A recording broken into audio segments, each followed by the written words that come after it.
Of course, yesterday I was supposed to go live, but things were not working for me. Like technology was giving me the business, stuff was going on in my house, and I couldn't figure out why nothing was working. I couldn't figure out what the problem was because, of course, I wanted to talk about four vital steps to forgiveness without feeling taken advantage of. And, I had my script ready, I had my topics ready, I had all the things that I wanted to say, but nothing was working. Everything was going wrong. And then I was sitting there today and I was like, Lord, why was everything going wrong? Like what's the gist of it? And he was like, where am I? Where am I? And I could physically see God saying, pointing to my paper, like, where am I? You're giving these instructions about restoring marriage and healing and forgiveness of all things, forgiveness. But I'm nowhere on the agenda. And I was just like, oh my gosh, oh my gosh, oh my goodness. So, of course, repentance had to happen. And because, I promised him that he would be at the heart of this, every time I speak, my heart and my goal is to make sure that he's the foundation because my true belief is you cannot um, restore a marriage effectively without having God as the center of the entire process. You can't. I mean, it can't be done not to its fullest, not to the way you can experience God in marriage the way He wants if He's not in the center of it. You stood before a priest. Um, in a church or wherever, but you stood before a priest and you made this declaration to God about your marriage. And when things happen and now you want to restore it, it's most important that you seek Him throughout the process. So, um, we're going to dive right in my obedience. Okay. So today we're going to discuss four vital steps to forgiveness without feeling taken advantage of. When you have experienced infidelity, one of the main things that women struggle with is feeling like um, their power has been taken from them and that they risk him letting him off the hook. No one wants to let him off the hook. And that's a valid feeling, that's a valid understanding or struggle that you may have. But this is a thing. It can be done. First of all, if you are restoring your marriage and focus on the restoration process, you're only restoring it with a man that's repentive, your husband that is repentive and has turned from his sin. Period. That means he's no longer out in those streets.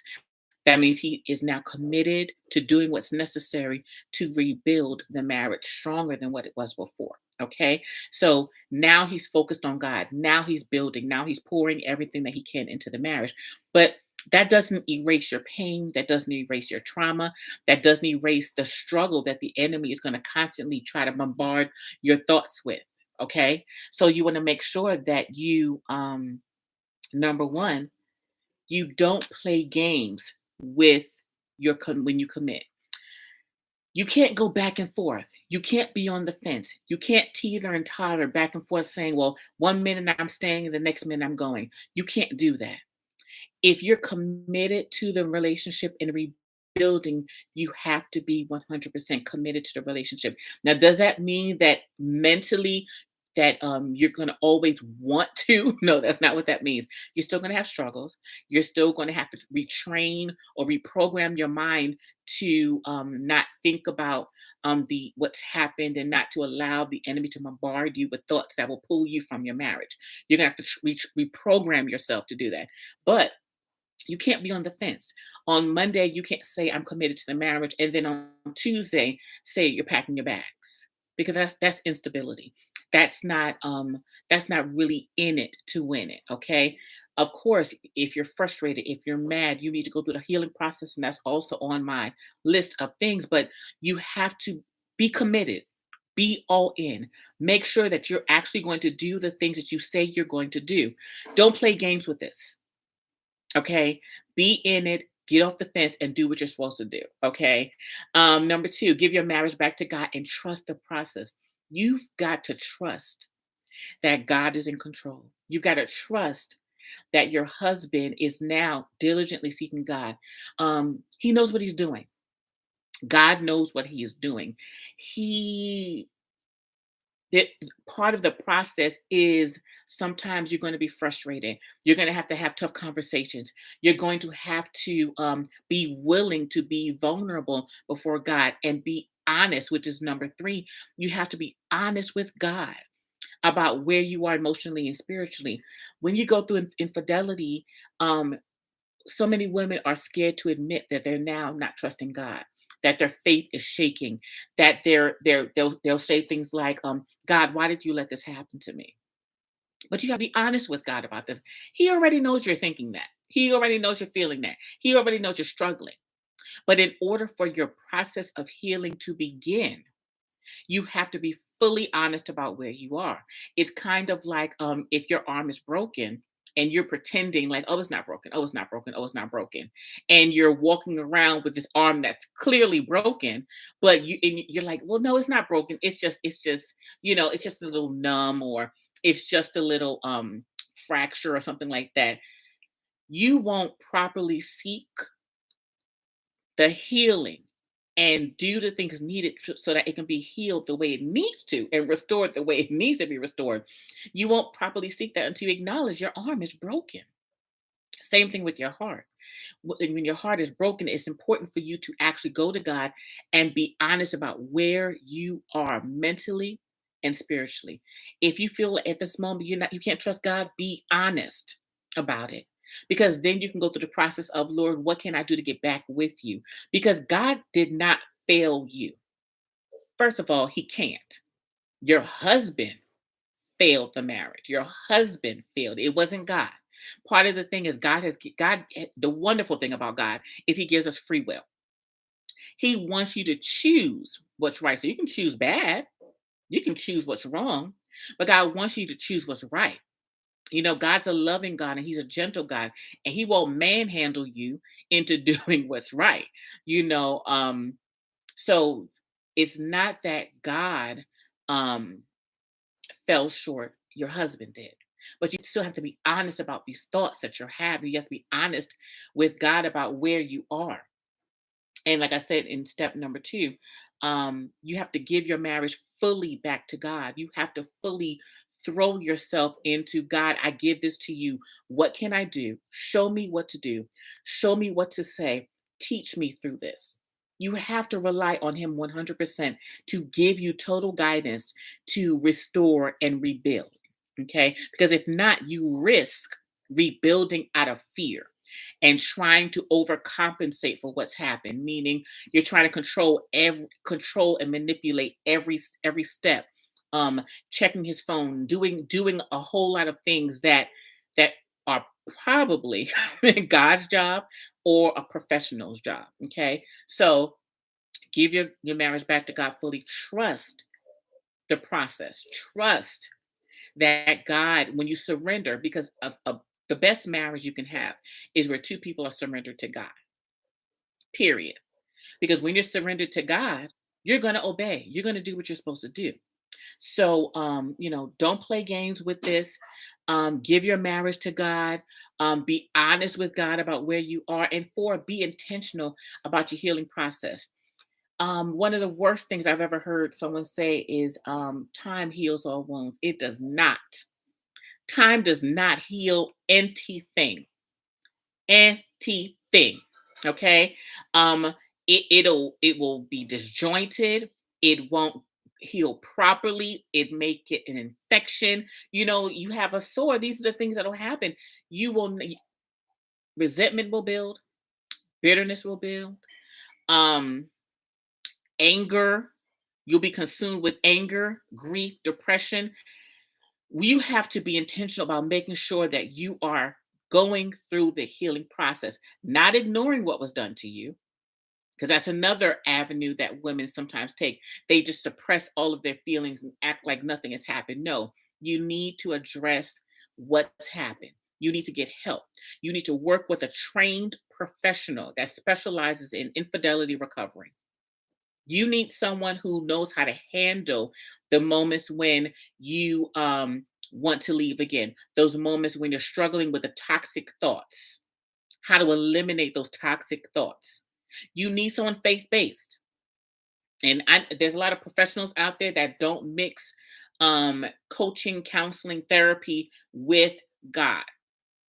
But if you are a believer, you need someone that incorporates biblical principles with realistic and real world strategies, realistic proven strategies that you can use while you to help you accelerate your healing and restore your marriage. It's necessary. I mean, because a someone who's not faith based, they'll give you all the strategies. But the spiritual aspect of it, the prayers that you should be saying, the scriptures you should be reciting, the memory verses, the connection with God that you need for guidance. They're not going to train you or teach you how to do that. So you need someone faith based. You need someone that specializes in fidelity recovery, and you need someone that's going to hold your hand through the process. Um, Basically, the process of infidelity recovery when you're restoring your marriage, it can take up to 2 years. It could take up to 2 years of you building and being intentional, not 2 years of I'm just staying in the marriage. It's 2 years of you being intentional about building and pouring into the marriage. And lastly, you need to forgive. It's an instruction that God gave us. In order for you to heal, you have to release the pain. Forgiveness is not for your husband. There's a difference between forgiveness and reconciliation. Reconciliation is where you're building the marriage. Forgiveness is where you're releasing the weight or the burden of what was done to you. You're releasing it off of you and you're giving it to God. That's what forgiveness is. You're no longer carrying the weight of the sin and shame of what was done to you, because we'll make the mistake of carrying it and now that's part of who we are, but it's not a part of who you are. That what was done to you does not define you. What was done to you is not who you are. So forgiveness is for you. You deserve to be free. You deserve to be free from the shame and the guilt, and because you've done nothing wrong. You've done nothing wrong. So, especially as ambitious women, as strong women, will sometimes, because we're so goal oriented, and we have the plan, we have the process, we're doing all the things. So when this happens, it's like, well, what could I have done? And it's not about you. Okay. Also with the rebuilding trust, the only thing that you need to be doing in the process of rebuilding trust is being open to seeing the transformation and the change in your husband. And that's you'll be able to do that because of the healing that you've experienced. Okay. If you are serious about healing, if you're serious about accelerating your inner healing, um, so that you can confidently restore your marriage, if you're serious about annihilating the toxic memories of what was done to you, then you definitely want to click the link in my bio or the description and apply for my group coaching program. We focus on helping you eliminate the toxic memories, um, so that you can confidently, heal. We help you to control your anger so that you can have those tough conversations and resolve conflict more effectively with your husband. And we also help you with becoming more confident or rebuilding your confidence so that you can now have faith and hope in the future of your marriage. Um, you want to go ahead and go to connectingloveandmarriage.com/what's new, or click the link in the description or in my bio. I'm all over the place. There's a link somewhere.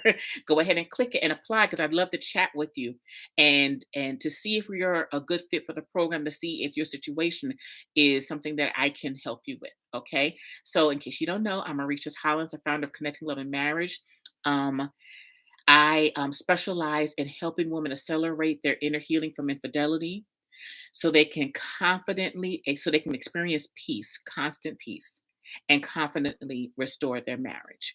Um, I would love to help you, and I know if you implement the 4 steps here, I truly believe that marriage cannot be restored and thrive and be healthy without allowing God to be 100% in the midst of it. He has to be in the middle of it. He has to be the God and the orchestra, the director of what's going on, of your next steps, and how to get you to a place of love, get you back to a place of intimacy, get you back to a place of trust in your marriage. God can restore your marriage. He definitely can. He definitely can. I believe it. I've seen it with through my clients, and I want to help you.